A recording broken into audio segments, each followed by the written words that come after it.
അപ്പോൾ കഴിഞ്ഞ ക്ലാസ്സിൽ പറഞ്ഞെന്തായിരുന്നു? We are discussing the oxidative addition reaction which comes under the reactions of organometallic compounds. നമ്മൾ രണ്ട് റിയാക്ഷൻ, ഒന്നാമത്തെ reaction പറഞ്ഞെന്തായിരുന്നു? Ligand dissociation and substitution, and second reaction is oxidative addition. We have said that in this reaction both the coordination number and the oxidation number of the central metal atom increases, usually by 2 units, and we have seen some examples of oxidative addition reactions. അല്ലേ? നമ്മൾ കഴിഞ്ഞ ക്ലാസ്സിൽ കണ്ട example എന്തായിരുന്നു? നമുക്കൊരു പുതിയ example ചെയ്താൽ കുഴപ്പമൊന്നുമില്ല. See that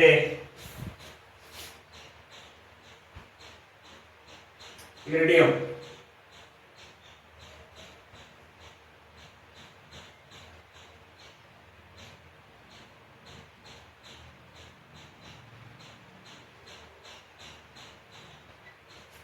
complex react with say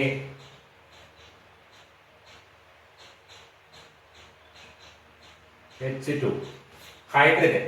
It undergoes oxidative addition with a hydrogen and forms a complex like this.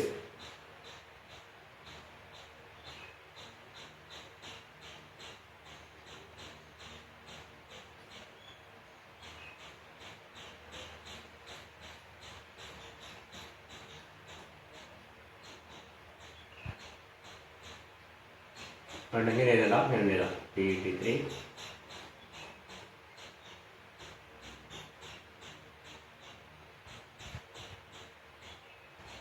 Something like this. In the zero chemistry and you can see that the two hydrogens are added cis to each other. That's the same case with HX. For example, HI, we can see that iridium adds HI so that both the fragments added are again cis to each. In cis ആണ്, ഇത് cis ആണ്, ഇത് cis ആണ്, ഇത് cis ആണ്, ഇത് cis ആണ്. ഇത് hydrogen trans ആണ്, clear അല്ലേ? So hydrogen is HI is added cis to each other. Whereas if we add methyl iodide, you can see that then അതിന്റെ സ്ഥാനത്ത് ഉണ്ടാവും the CH3 and I are added trans to each other. കഴിഞ്ഞ class സൂചിപ്പിച്ചിരുന്നു. ഇപ്പൊ ചില കേസിൽ fragments സിസ് ആയിട്ട് add ചെയ്യും, ചില കേസിൽ ഫ്രാഗ്മെന്റ് ട്രാൻസ് ആയിട്ട് ആഡ് ചെയ്യും. Okay, and we can see that this difference arises due to the difference in the mechanism of addition. അത്രയേ ഉള്ളൂ. അഡീഷൻ മെക്കാനിസം പല വിധത്തിലാണ്. ചിലപ്പോൾ ഈ ഹൈഡ്രജൻ മോളിക്യൂൾ നേരെ ഇങ്ങനെ ആയിരിക്കും, ഏകദേശം നേരെ ഇങ്ങനെ ആഡ് ചെയ്യുക. അതിനുശേഷം ഇത് ബ്രേക്ക് ചെയ്തിട്ട് ഇവിടെയും പുതിയ രണ്ട് ബോണ്ട് ഉണ്ടാവും. അപ്പോൾ സ്വാഭാവികമായിട്ട് എന്തുണ്ടാവും? H and H are added cis to each other. വേറെ ചില കേസിൽ ഏകദേശം നമ്മുടെ ന്യൂക്ലിയോഫിലിക് സബ്സ്റ്റിറ്റ്യൂഷൻ റിയാക്ഷൻ പോലെ ആദ്യം മീഥൈൽ ആഡ് ചെയ്യും, അതായത് CH3 പ്ലസും I മൈനസും ആയിട്ട് ഏകദേശത്തേക്ക് ഇവിടുന്ന് അങ്ങോട്ട് രണ്ട് ഇലക്ട്രോൺ കൊടുത്ത് ഇവിടുന്ന് രണ്ട് ഇലക്ട്രോൺ കൊടുക്കുമ്പോൾ സ്വാഭാവികമായിട്ടും ഇതിന്റെ ഓക്സിജൻ സ്റ്റേറ്റ് ശ്രദ്ധിക്കുക, ഓക്സിജൻ സ്റ്റേറ്റ് എന്താവും? കുറയും. അപ്പൊ രണ്ട് ഇലക്ട്രോൺ അതിലേക്ക് പോയി, പിന്നെ അയഡൈഡ് വന്നിട്ട് ഇപ്പുറത്തെ ആഡ് ചെയ്യും. മെക്കാനിസത്തിന് അധികം ബോധേണ്ട ആവശ്യമില്ല. This difference in the orientation of the substituted fragments actually arises due to the difference in the mechanism of the addition. അത് മനസ്സിലാക്കുക.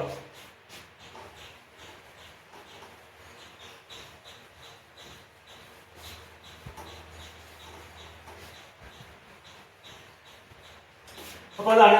ഇനി നമ്മളതിനെ പറ്റി കൂടുതൽ പിന്നെയും കാണും. Next the third one is നേരെ ഓപ്പോസിറ്റ് ആണ് അതിന്റെ. ഓക്സിഡേഷന് പകരം റിഡക്ഷൻ, അഡീഷന് പകരം elimination. So it is a reductive elimination. Reductive elimination means എന്താണ്? Reaction of a organometallic compound in which both the oxidation number and the coordination number of central metal atom decreases. Oxidative addition രണ്ടും increase ചെയ്യും, reductive elimination രണ്ടും decrease ചെയ്യും. That also again in many cases by 2 units. Okay, അപ്പോൾ മനസ്സിലായോ? So this oxidative addition and reductive elimination reactions are opposite to each other. Oxidative addition means addition of two ligands usually, or we can say an increase in the coordination number and also in the oxidation number. Reductive elimination means both the oxidation number and the coordination number is decreased. this increase and decrease in many cases is going to be by 2 units. Okay. നമ്മൾ കഴിഞ്ഞ ക്ലാസ്സിൽ കണ്ട example നമുക്ക് ഓർമ്മ ഉണ്ടാവും. Oxidative addition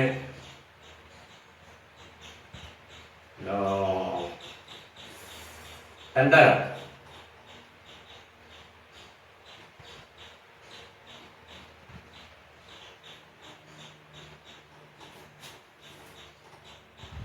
Oxidative addition hydride plus hydrogen. നമ്മൾ കഴിഞ്ഞ ക്ലാസ്സിൽ കണ്ട എക്സാമ്പിൾ ആണ്. And we say it is converted into pi C5H5 twice Ta H3.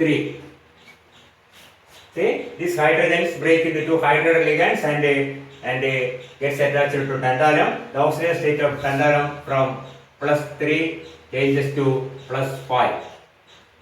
Here we have 5 negative charges, 3 hydrides and 2 cyclopentadienyl anions. So totally there are 5. Here we have 1 hydrogen and 2 cyclopentadienyl anion, altogether 3 negative charges. So tantalum is +3. Here it is a +5. We see the coordination number also increases by 2 units. 2 more ligands are there, and this is a oxidative addition. And you can see that the reverse of this reaction is known as a reductive elimination, in which the oxidation number and the coordination number decrease by ചില കണ്ടീഷനിൽ അങ്ങോട്ട് നടക്കും, ചിലപ്പോൾ ഹൈഡ്രജന്റെ pressure കൂടുതൽ അങ്ങോട്ട് നടക്കും, temperature കൂടുതൽ കുറയുകയും ചെയ്യുമ്പോഴോ അല്ലെങ്കിൽ ഹൈഡ്രജൻ പ്രഷർ അനുസരിച്ചോ ചിലപ്പോൾ മുമ്പോട്ടോ വേക്കോട്ടോ നടക്കും. അതിനെപ്പറ്റി നമ്മൾ ബോധറിയണ്ട. We can see that the reverse reaction can be cited. അത് മാത്രമേ എഴുതിയാൽ മതി as an example for reductive elimination. ഈ വ്യത്യസ്ത റിയാക്ഷൻ കാണിക്കണമെങ്കിൽ it's very simple. There is another reaction in which C5H5 twice Ta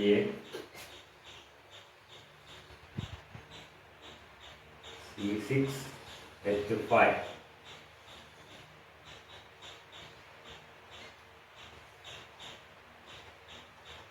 Undergoing reductive elimination. ഇവിടെ ശ്രദ്ധിക്കുക, ടാൻഡാലത്തെ 2 സൈക്ലോപെന്റാഡൈനൽ റിംഗ്സിന്റെ ഒരു ഡൈനൽ ആനയോൺസിന്റെ ഒരു C6H5 മൈനസ് ലിഗാൻഡിന്റെ 2 H മൈനസ് രണ്ടും 1 3 2 5. You can see tantalum is in the 5+5 oxidation state, and this undergoes reductive elimination and forms a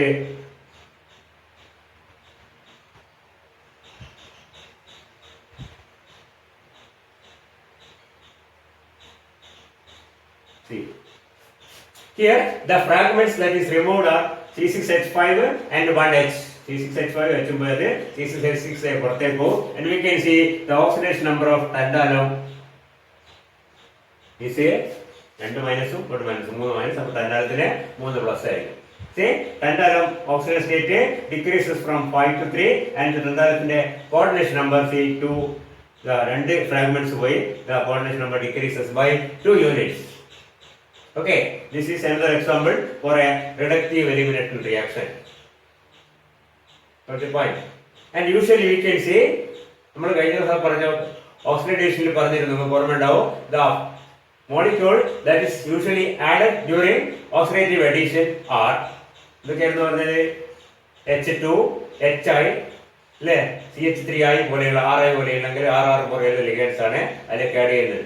തിരിച്ച് reductive elimination കൂടി പുറത്തേക്ക് പോകുന്നതും ഇതേപോലത്തെ സാധനങ്ങളാണ്. You can see that 1H and other H gets removed as a hydrogen.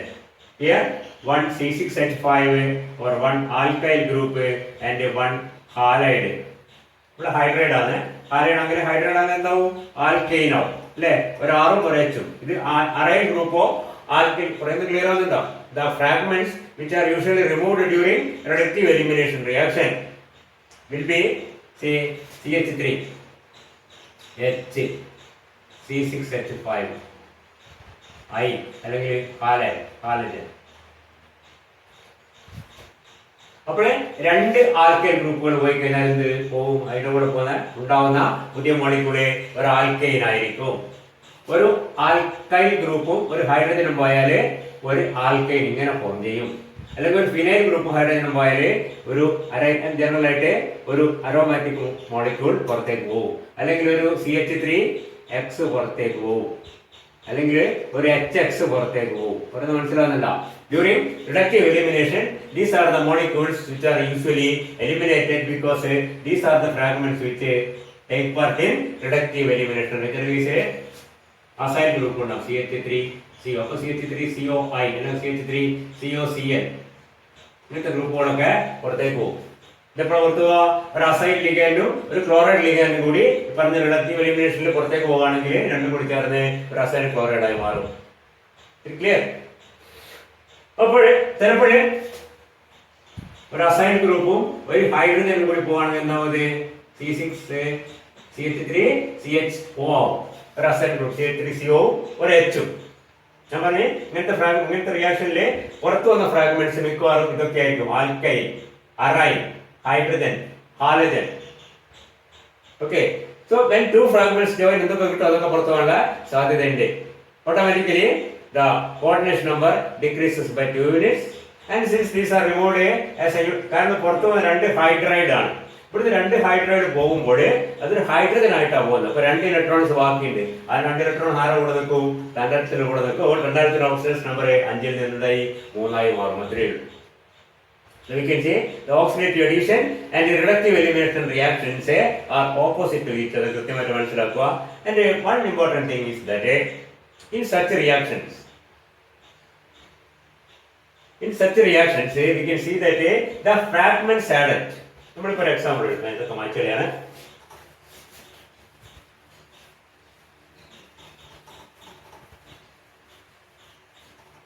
അങ്ങനത്തെ example ഒരുപാട് കാണും.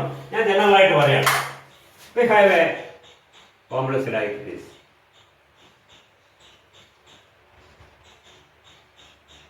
ഇതിൽ ഒന്നിനാവുന്നില്ല. L ഡാഷും L2 ഡാഷും എന്തെങ്കിലും ആവാം. ഇങ്ങനത്തെ ഒരു കോംപ്ലക്സിലേക്ക് if this molecule undergoes oxidative addition, we can see that 2 more fragments X and Y are added. Sometimes like this, sometimes X and Y system എന്തെങ്കിലാട്ടെ ഒരു X ഉം Y ഉം അതിലോട്ട് ചേർന്നു. When this molecule, that is a 4-coordinate molecule, undergoes an oxidative reaction with the XY, we can see that a cis-coordinate complex is formed. ആ കണ്ടീഷനിൽ you can see that the ligands already present in the molecule and the fragments that are newly added may come very close to each other. മനസ്സിലാകുന്നുണ്ടോ? സ്വാഭാവികമാണ്. കാരണം ഇതൊക്കെ വളരെ അടുത്തേക്ക് വരും. കാരണം മെറ്റൽ ചുറ്റും അറേഞ്ച് ചെയ്യുമ്പോൾ നേരത്തെയുള്ള ലിഗാൻഡും ഇപ്പം വന്ന ലിഗാൻഡും കൂടി മെറ്റൽ വളരെ അടുത്തേക്ക് വരികയും and there is a possibility of some reaction, some exchange, whatever it may be, taking place between these two. മനസ്സിലാകുന്നുണ്ടോ? രണ്ടെണ്ണം അടുത്ത് വരും. ഇത് രണ്ടും തമ്മിൽ ചില റിയാക്ഷൻസ് നടക്കാൻ സാധ്യതയുണ്ട്. അതിന്റെ സാധ്യത വളരെ കൂടുതലാണ്. കാരണം എന്താണ്? we are forming a more coordinatively rich compound. നേരത്തെ 4 കോർഡിനേഷൻ ഉള്ളത് 6 ആയി മാറുകയാണ്. മെറ്റലിന് ചുറ്റും വളരെ, അത് വേറൊരു പോയിന്റ് ആണ്, ശ്രദ്ധിക്കണം. Oxidative addition reactions are usually given by bulky ligands easily. Oxidative reaction bulky ligand, small ligands, and reductive elimination by bulky ligands കൂടുതൽ ഉണ്ടാവുമ്പോൾ കോർഡിനേഷൻ നമ്പർ കുറക്കാൻ ടെൻഡൻസി ഉണ്ടാവും. So such compounds will have a tendency to react in the undergo reductive elimination. അതിന്റെ ഗുണം എന്താണ്? അതിന്റെ ഗുണം 2 ലിഗാൻഡ്സിനെ നമുക്ക് ഒഴിവാക്കാന്നുള്ളതാണ്. ഏതില്? റിഡക്റ്റീവ് എലിമിനേഷനിൽ. So if there is crowding around central metal ion, such complexes may react through reductive elimination in a faster way compared to another complex where there is no such a crowding. Crowding ഉള്ളത് ഇല്ലാത്ത 2 complex നമ്മൾ കഴിഞ്ഞ പോലത്തെ example പറഞ്ഞിട്ടുണ്ടായിരുന്നു. Compare ചെയ്യുമ്പോൾ crowding ഉള്ള കോംപ്ലക്സിൽ reductive elimination fast ആയിരിക്കും. Because it can relieve such crowding as a result of the removal of 2 electrons in reductive elimination. The reverse is the case for oxidative addition, where the reaction leads to increase in the number of ligands. So if there is crowding around the metal ion, 4 ligands തന്നെ പളിക്കുകയാണെങ്കിൽ പിന്നെയും 2 ആൾക്കാർ accommodate ചെയ്യാൻ ബുദ്ധിമുട്ടായിരിക്കും. And you can see in such cases such reactions will be slow or may not take place, whatever it may be. So that will depend on the bulkiness or the crowding around the metal ion. പറഞ്ഞു മനസ്സിലാകുന്നോ? Metal അയോണിന് ചുറ്റും crowding കൂടുതലുണ്ടെങ്കിൽ, ഉള്ള ligand bulky ആണെങ്കിൽ സാധാരണഗതിയിൽ reductive എലിമിനേഷനുള്ള tendency കൂടും. മറ്റേ case എങ്കിൽ oxidative addition tendency കൂടും. സ്വാഭാവികമായിട്ടും കോർഡിനേഷൻ നമ്പർ ഒരു കാര്യം കൂടി ഇത് ഞാൻ പറഞ്ഞിട്ട് മതി. We can see that in such reactions നമ്മളിപ്പോൾ പറഞ്ഞിരുന്നു these ligands may come very close to each other and there is a possibility of some reaction between them. ഒരു കാര്യം. രണ്ടാമത്തെ കാര്യം, അതിനേക്കാൾ പ്രധാനപ്പെട്ട കാര്യം എന്താണെന്ന് വെച്ച് കഴിഞ്ഞാൽ you can see that two fragments X and Y are added like this. ഇപ്പം ട്രാൻസ് ആയി പോയി, സിസ്സാന്തരം കുഴപ്പമില്ല, ഇവിടെ ഇവിടെ ഉണ്ടാവും. And you can see that if that such a compound undergoes the reverse reaction, reductive elimination, it may not be the same molecule that is added, which is removed. നേരത്തെ add ചെയ്തത്, എന്നൊരു example പറയാം. നേരത്തെ CH3യും Iയും add ചെയ്തെന്ന് വിചാരിച്ചു. മോളിക്യൂളിൽ ചിലപ്പോൾ നേരത്തെ ഒരു H ഉണ്ടെന്ന് വിചാരിച്ചു. നേരത്തെ വലിക്കാൻ ഒരെണ്ണം H ഉണ്ടെന്ന് വിചാരിച്ചോ. ഇപ്പൊ ആഡ് C3 എങ്കിൽ sometimes the molecule that is eliminated during reductive elimination may be CH3 itself. Add ചെയ്ത മോളിക്യൂൾ തന്നെ ഒഴിവാവാം. അല്ലെങ്കിൽ ചിലപ്പോൾ എന്താവാം, sometimes a methane may get removed or sometimes an HI may get removed. ഇതൊരു example ഞാൻ പറഞ്ഞതേ ഉള്ളൂ, പറഞ്ഞ പോയിന്റ് മനസ്സിലാക്കാൻ പറഞ്ഞത്. അപ്പൊ നേരത്തെ 4 ലിഗൻഡ്സ് അവിടെ ഉണ്ട്, 2 ഫ്രാഗ്മെന്റ്സ് ആഡ് ചെയ്ത് കഴിഞ്ഞ 6 ആയി. അതിൽ നിന്ന് 2 ഫ്രാഗ്മെന്റ്സ് മറ്റേ റിഡക്റ്റീവ് എലിമിനേഷൻ ഒഴിവാക്കുമ്പോൾ നേരത്തെ വന്നു കയറിയ ആൾക്കാർ തന്നെ പോകണമെന്നില്ല. വന്നു കയറിയ കൂട്ടത്തിൽ ഒന്നും, പിന്നെന്താണ് അവിടെയുള്ള കൂട്ടത്തിൽ ഒന്നിനെ പിടിച്ച് ചിലപ്പോൾ നമുക്ക് പോകും. അതാണ് പറഞ്ഞത്, വന്നു കയറി സീറ്റ് കഴിഞ്ഞായിരുന്നു, പോകുമ്പോൾ അത് HI ആയിട്ട് പോകും. അങ്ങനത്തെ റിയാക്ഷൻസ് നടക്കും. അത് മനസ്സിലായില്ലേ? ഇതുപോലെയും നടക്കും, ഇത് തമ്മിൽ റിയാക്ഷൻ നടക്കും. ഇതൊക്കെയാണ് ഈ 2 റിയാക്ഷൻസിന്റെ സിന്തറ്റിക് ഇമ്പോർട്ടൻസ് എന്ന് പറയുന്നത്. നമ്മൾ കുറച്ചുകൂടി കൂടുതൽ എക്സാമ്പിൾസ് കാണാൻ മനസ്സിലാവും. കാരണം നമുക്ക് വളരെ കൃത്യമായിട്ട് പ്ലാൻ ചെയ്തിട്ട് 2 ലിഗൻഡ്സ് ഒക്കെ ആയിട്ട് 2 റിയാക്ട് ചെയ്ത് വേറൊരു മോളിക്യൂൾ ആക്കി എടുക്കാൻ പറ്റും ഈ പറഞ്ഞ സിസ്റ്റത്തിൽ. That's the importance of oxidative addition and reductive elimination reactions. പറഞ്ഞ് ക്ലിയർ ആയോ?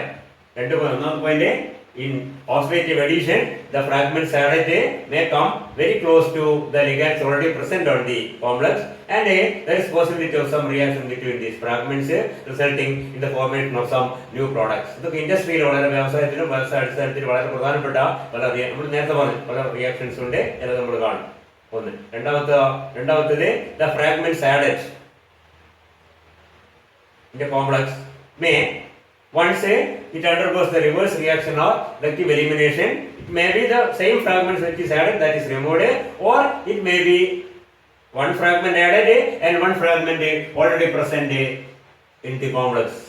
അപ്പോൾ ഒരു പുതിയ സാധനം ഉണ്ടാവുക, ഇവിടെ ഒരു പുതിയ പ്രോഡക്റ്റ് നമുക്ക് കിട്ടും. ആ പ്രോഡക്റ്റാണ് നമുക്ക് പ്രധാനം ഉണ്ടാകുന്ന പ്രോഡക്റ്റ്. മനസ്സിലായില്ലേ? ചിലപ്പോൾ വീണ്ടും ഇങ്ങനത്തെ 2 കഷ്ണം കയറ്റിയിട്ട് വീണ്ടും പ്രോഡക്റ്റ് ഒക്കെ എടുക്കാൻ പറ്റും. അതിനാണ് കറ്റാലിസിസ് എന്ന് പറയുന്നത്. നമ്മൾ പ്രത്യേകം കാണുന്നത് മനസ്സിലായില്ലേ? 2 ഫ്രാഗ്മെന്റ് കയറ്റിവിടുക, ഒരു ഫ്രാഗ്മെന്റ് എടുക്കും, 2 കയറ്റിവിടുക, അങ്ങനെ എടുത്തെടുത്ത് continue and this thing can act as A catalyst. ചിലപ്പോൾ ഒരു റിയാക്ഷൻ ആയിരിക്കും, 5-6 റിയാക്ഷൻ, നമ്മൾ കാറ്റാലിറ്റിക് സൈക്കിൾ എന്ന് പറയുന്നത്. അവസാനം എന്തുണ്ടാവും, നമ്മൾ ഒറിജിനൽ കോമ്പൗണ്ട് ഉണ്ടാവും, പിന്നെ അത് റിയാക്ട് ചെയ്തുകൊണ്ടേയിരിക്കും. നമ്മൾ കൂടുതൽ എക്സാമ്പിൾസ് കാണുമ്പോഴേ കൃത്യമായിട്ട് മനസ്സിലാവും. എന്തായാലും that's importance of oxidative addition and reductive elimination reactions. 20 point 2 കൃത്യമായി മനസ്സിലാക്കുക. ഓക്സിഡേറ്റീവ് അഡീഷനിൽ വളരെ സിമ്പിളാണ്. ഒരു മോളിക്യൂള് ആ ലിഗൻഡിലെ കോംപ്ലക്സിലേക്ക് ആഡ് ചെയ്യും. ആ മോളിക്യൂൾ ലിഗൻഡ് സാധാരണഗതിയിൽ 2 ഫ്രാഗ്മെന്റ് ആയിട്ട് ആഡ് ചെയ്യുമ്പോൾ സ്വാഭാവിക കോർഡിനേഷൻ നമ്പർ കൂടും, ഓക്സിഡേഷൻ സ്റ്റേറ്റ് കൂടും. കാരണം 2 ഫ്രാഗ്മെന്റ്സ് ആഡ് ചെയ്യുന്ന നേരത്തെ പറഞ്ഞു, ഒരു മോളിക്യൂൾ 2 മുറിയുമ്പോൾ 2 ലിഗൻഡ്സ് കിട്ടില്ല, ഇലക്ട്രോൺസ് കുറവായിരിക്കും. ആ ഇലക്ട്രോൺ മെറ്റൽ നടക്കുന്ന ടച്ചും ചെയ്ത് സ്വാഭാവികമായിട്ടും മെറ്റലിന്റെ ഓക്സിജൻ സ്റ്റേറ്റ് കൂടും, ഓക്സിഡേഷൻ നമ്പറും കൂടും, കോർഡിനേഷൻ നമ്പർ കൂടും. That is oxidative addition. മറ്റേത് reductive elimination, both the coordination number and oxidation number decreases. ഇത് രണ്ടും 2 യൂണിറ്റ്സ് ആണുള്ള കാരണം നമുക്ക് മനസ്സിലായിട്ടുണ്ടാവും. Okay,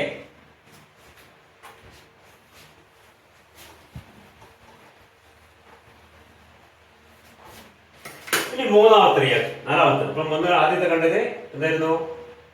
ligand dissociation and substitution. Second one is oxidative addition.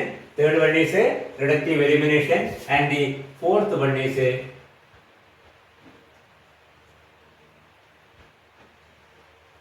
insertion reactions. Insertion reactions are reactions in which മറ്റൊന്നാണ് കുറെ ലിഗാൻഡ്സ് ഉണ്ട്, വേറൊരു ലിഗാൻഡ് ഉണ്ടെന്ന് വിചാരിക്കുക. ഇതിപ്പോ 2, 3, 4 ലിഗാൻഡ്. ഓക്കെ, ഇത് വേറൊരു ligand. And A molecule A adds to this compound in such a way that Ln, M, E, അതിൽ ഓക്സിഡേഷൻ നമ്പറോ കോർഡിനേഷൻ നമ്പറോ ഒന്നും ഒരു മാറ്റവും വരുന്നില്ല. എന്താണ് ഉണ്ടാകുന്നത്?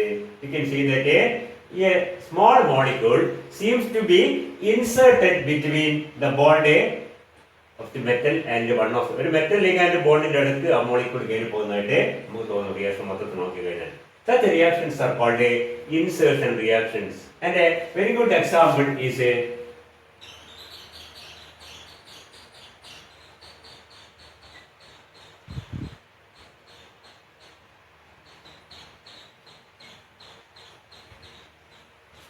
the reaction between this compound CH3MnCO5 reacting with a carbon monoxide molecule, and the product is found to be ഇതിന് യാതൊരു വ്യത്യാസവും Mn അവിടെ തന്നെ ഉണ്ട്. പിന്നെന്താ ഉള്ളത്? COCH3 ആയി മാറും. That is, you can see that the alkyl ligand gets converted into the acyl ligand. The acyl CH3 is the acyl group. അപ്പോൾ alkyl ligand എന്തായി മാറുക? alkyl ligand ഇങ്ങനെ ഉണ്ടാവും, CH3 with 1 valency. acyl ligand എങ്ങനെ ഉണ്ടാവും? CH3CO with 1 valency. The alkyl ligand gets converted to acyl ligand. ഇതുപോലത്തെ reactions ഇതിനാണ് പറയുന്നത് ഇൻസേർഷൻ റിയാക്ഷൻസ് എന്ന് പറയുന്നത്. സ്മോൾ മോളിക്യൂൾസ് ആണ് അതിൽ gets inserted between the metal and the ligand in a complex. ഒരു കോംപ്ലക്സിലെ മെറ്റൽ ലിഗാൻഡിന്റെ ഇടയ്ക്ക് മെറ്റൽ ലിഗാൻഡ് ബോണ്ട് ബ്രേക്ക് ചെയ്തിട്ട് അതിന്റെ ഇടയ്ക്ക് കയറി നിൽക്കുന്ന പറയണ്ട. ഈ ബോണ്ട് ബ്രേക്ക് ചെയ്ത് അതിന്റെ ഇടയ്ക്ക് നമ്മളെ എ എന്ന് പറയുന്ന സാധനം ഇൻട്രൊഡ്യൂസ് ചെയ്യപ്പെടും. അപ്പോൾ MAN ഇവിടെ COCH3, ഇവിടെ CH3 ആയിരുന്നു, ഇവിടെ COCH3 ആയി. ഒരു വ്യത്യാസമില്ല ഇതില് കോർഡിനേഷൻ നമ്പറിലോ ഓക്സിഡേഷൻ നമ്പറിലോ. ഇത് രണ്ടായാലും ഇത് conventional method of oxidation method we say CH3 minus and ഈ ലിഗാൻഡ് നമ്മൾ കാണുന്നത് CH3 മൈനസ് ആയിട്ടോ അല്ലെങ്കിൽ CH3CO മൈനസ് ആയിട്ടോ ആണ്, നെഗറ്റീവ് ലിഗാൻഡ് ആണ്. അതുകൊണ്ട് തന്നെ ഓക്സിഡേഷൻ നമ്പറിലോ അല്ലെങ്കിൽ എന്താണ് കോർഡിനേഷൻ നമ്പറിലോ യാതൊരു വ്യത്യാസം ഉണ്ടാക്കുന്നില്ല നേരത്തെ റിയാക്ഷൻസ് പോലെ. ആകെ എന്താണ് ഒരു ലിഗാൻഡ് നമ്മളൊരു മോഡിഫിക്കേഷൻ, ഒരു ലിഗാൻഡ് മീഥൈൽ എന്നുള്ള ലിഗാൻഡ് അസെറ്റൈൽ എന്നുള്ള ലിഗാൻഡായി മാറുന്നു, അല്ലെങ്കിൽ ജനറലി ആൽക്കൈൽ ലിഗാൻഡ് എന്തായി മാറുന്നു?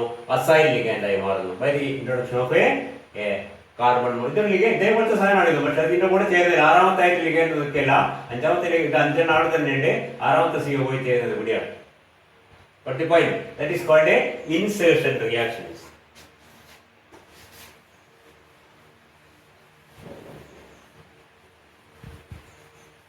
And generally you can say there are two types of insertion reactions which are called a 1-1 insertions and a 1-2 insertions. Very simple. So we say in the added molecule, നമ്മുടെ added molecule CO ആണ് അല്ലേ? അതിൽ രണ്ട് പുതിയ ബോണ്ടുകൾ ഉണ്ടാവുന്നത്. ഇത് ഒരു ഭാഗത്ത് മെറ്റൽ ഉണ്ടാവും, ഒരു ഭാഗത്ത് നമ്മളെ നേരത്തെ ലിഗാൻഡ് നമ്മൾ നേരത്തെ കണ്ടില്ലേ, അല്ലെങ്കിൽ ഒരു ഭാഗത്ത് മാംഗനീസ് ഉണ്ടാവും, മറ്റേ ഭാഗത്ത് എന്തുണ്ടാവും? മീഥൈൽ ഉണ്ടാവും. അപ്പൊ നമ്മൾ ഈ പുതിയ ഇൻസേർട്ട് ചെയ്ത മോളിക്യൂളിന്റെ മുകളിൽ ഫോം ചെയ്യപ്പെടുന്ന രണ്ട് ബോണ്ടുകൾ നിർബന്ധമായിട്ട് വേണം. കാരണം എന്താണ്? Should act as A bridge between the metal and the ligand already present. അപ്പൊ രണ്ട് ബോണ്ടുകളും ഒരാളിൽ തന്നെ ഫോം ചെയ്യുകയാണെങ്കിലും ഓർഗാനിക് പഠിക്കുന്നത് 1-1 ആൽഫ എന്താ എലിമിനേഷൻ 1-2 എലിമിനേഷൻ ഒക്കെ പഠിച്ചില്ലേ? 1-1 insertion. If the newly bond formed on the inserted molecule is formed on the same atom. നമ്മളിപ്പോ നേരത്തെ കണ്ട എക്സാമ്പിൾ ശ്രദ്ധിക്കുക. MnCO5 CH3 plus CO giving CH3CO MnCO5. ഇവിടെ ഈ കാർബൺ മോണോക്സൈഡിന്റെ മോളാണ്, കാരണം ഈ കാർബൺ മോണോക്സൈഡ് മോളാണ് രണ്ട് കാർബണിന്റെ മോളാണ്. കാർബൺ മോണോക്സൈഡിന്റെ മോളല്ല, കാർബണിന്റെ മോളാണ്. യു ക്യാൻ സി CH3COMn ഇങ്ങനെയാണ്. CH3COMn ഇങ്ങനെ ഉണ്ടാകുന്നത്. ഉണ്ടാകുന്ന ഈ ബോണ്ടും രണ്ടും ഈ ആറ്റത്തിലാണ്, കാർബൺ ആറ്റത്തിലാണ് ഉണ്ടായിരിക്കുന്നത്. So it is A 1-1. Another example is the same thing, CH3Mn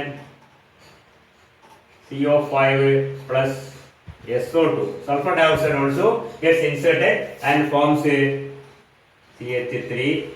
Yes, ഇങ്ങനെ ഉണ്ടാവുന്നത്.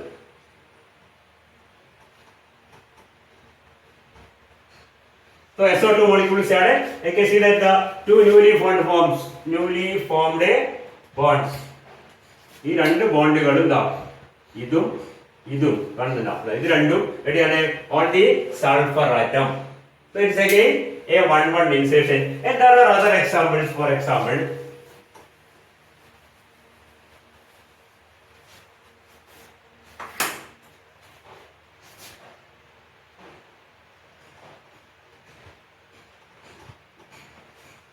ഇവിടെ കോബാൾട്ടിന്റെ മുകളിൽ 4 കാർബൺ മോണോക്സൈഡും ഒരു ഹൈഡ്രജൻ ലിഗാൻഡും ഉള്ളത്.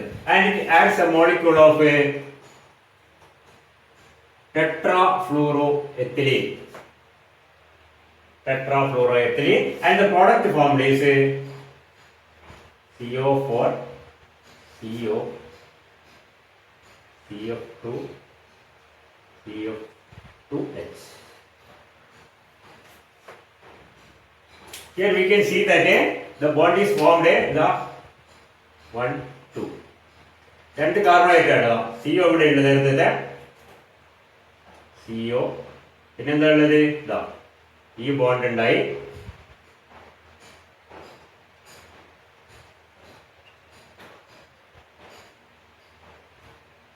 സോറി. അപ്പൊ ഉണ്ടായിരിക്കുന്ന രണ്ട് ബോണ്ടുകൾ കൃത്യമായിട്ട് നമുക്ക് മനസ്സിലാവും. One is on this carbon atom, other one is on the other carbon atom. ഈ സിഒനും എച്ചിനും അടക്കില്ല. സിഒന് ഇതിന്റെ നേരത്തെ ഇതേ ഉണ്ടായിരുന്നുള്ളൂ, CO and H. CO and H is there and CF2 CF2. അതിന്റെ മുകളിൽ എന്തുണ്ട്? ആദ്യം ഡബിൾ ബോണ്ട് ഉണ്ട്. ആ ഡബിൾ ബോണ്ട് ബ്രേക്ക് ചെയ്ത് രണ്ട് ബാലൻസ് ഫ്രീ ആയി. ആ രണ്ട് ബാലൻസ് രണ്ട് സൈഡിലേക്കും പോയി കണക്ട് ചെയ്ത് and we get the product and we can see that this is an example of a 1-2 insertion. Is it clear? അപ്പോൾ 1-1 ഇൻസേർഷനും 1-2 ഇൻസേർഷനും കൃത്യമായിട്ട് എന്താണെന്ന് മനസ്സിലായോ? ആയിട്ടുണ്ടാവണം. Very simple. ഇത് വലിയ കഠിനമായ കാര്യമൊന്നുമല്ല.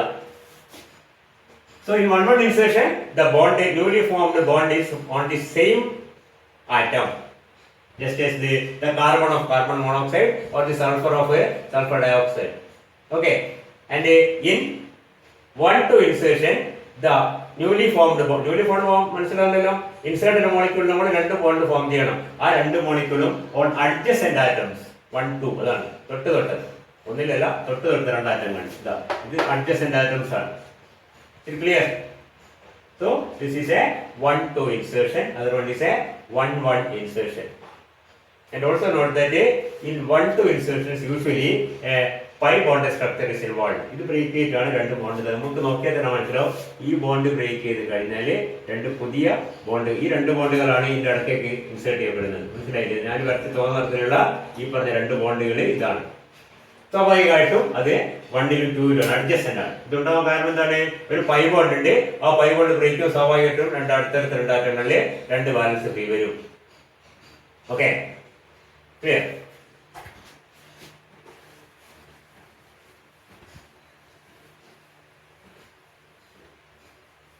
Now we look into the 1-1 insertion and 1-2 insertion separately, because it is again one of the most important reactions which are made use of in industry. വ്യവസായത്തിൽ വളരെ കൂടുതൽ ഉപയോഗിക്കുന്ന റിയാക്ഷൻ ആണ് ഇൻസേർഷൻ റിയാക്ഷൻ. അതിൽ രണ്ട് ടൈപ്പ് ഉണ്ട്. ഒന്ന് 1-1ഉം മറ്റേത് 1-2 എന്ന് മനസ്സിലാക്കുക. ഇൻസേർഷൻ റിയാക്ഷനിൽ കോർഡിനേഷൻ നമ്പറിലോ ഓക്സിഡേഷൻ നമ്പറിലോ യാതൊരു മാറ്റവും വരുന്നില്ല. ആകെ സംഭവിക്കുന്നത് എന്താണ്? ഒരു മെറ്റൽ കോംപ്ലക്സിൽ ഒരു മെറ്റൽ ലിഗാൻഡിന്റെ ഇടയ്ക്ക് ഒരു പുതിയ മോളിക്യൂൾ ഇൻസേർട്ട് ആവുന്നു. So that the ligand is modified. മനസ്സിലായില്ലേ? നമ്മൾ ഹൈഡ്രൈഡ് ലിഗാൻഡ്, നേരത്തെ കൊബാൾട്ടിന്റെ കൂടെയുള്ള ഹൈഡ്രൈഡ് ലിഗാൻഡ് നമ്മൾ ഒരു CH2 ചേർന്ന് കഴിഞ്ഞാൽ എന്തുണ്ടാവുക? That is converted into CH2CH3 ആയി മാറും. എന്തായി മാറിയിട്ടുണ്ടോ? ഇത് എച്ചും ഇതും കൂടി ചേർന്ന് ഇതാ CH2 നമ്മളുടെ ബോണ്ട് ഇങ്ങോട്ട് അപ്പുറത്ത് എച്ച് ഇതാ ഇതിനോട് കണക്ട് ചെയ്ത് കഴിഞ്ഞാൽ the hydrogen ligand gets converted into the ethyl ligand. അങ്ങനത്തെ ഒരു മാറ്റം മാത്രമേ വരുന്നുള്ളൂ. യാതൊരു വേറെ മോളിക്യൂളിന്റെ മുകളിലെ മറ്റു മാറ്റങ്ങളൊന്നും വരുന്നില്ല. ഓക്കെ, ഇനി നമ്മൾ ഞാൻ പറഞ്ഞു we'll look into the 1-1 insertion and the most important well studied as well as well applied reaction insertion reaction is the carbonyl insertion. ഇപ്പൊ നമ്മൾ കണ്ട എക്സാമ്പിൾ തന്നെ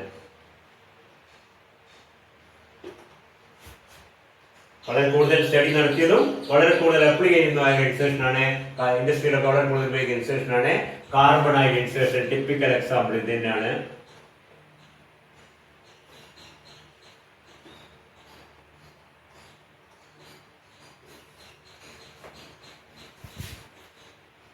plus CO being converted into CO5 MnCO CH3. നേരത്തെ പറഞ്ഞ പോലെ methyl ligand is converted into the acetyl ligand by incorporating the CO molecule in between the manganese and methyl ligand. ഇതിനിടയ്ക്ക് carbon monoxide കയറി വന്ന് ഇങ്ങനെ ആവുന്നതാണ് റിയാക്ഷന്റെ ഒറ്റ നോട്ടത്തിൽ കാണുന്ന ഒരു പ്രതിഭാസം. But actually the reaction is not at all taking place. നമ്മൾ കുറച്ച് കഴിഞ്ഞാൽ മനസ്സിലാവും. ഇതിന്റെ സ്റ്റഡീസ് നടത്തി കഴിഞ്ഞാൽ മനസ്സിലാവും. നമ്മൾ പറഞ്ഞ പോലെ കാർബൺ മോണോക്സൈഡ് നേരെ അതിന് മുകളിൽ കയറ്റുന്നുള്ള റിയാക്ഷനെ അല്ല. നെറ്റ് റിയാക്ഷൻ എന്താണ്? ഇഫക്റ്റീവ് ആയിട്ട് എന്താ നടക്കുന്നത്? Carbon monoxide is posted between manganese and methyl. ഇതിന്റെ റിയാക്ഷന്റെ മെക്കാനിസം നമുക്ക് കുറച്ച് വിശദമായി പഠിക്കാനുണ്ട്. Continue in the next class. Okay.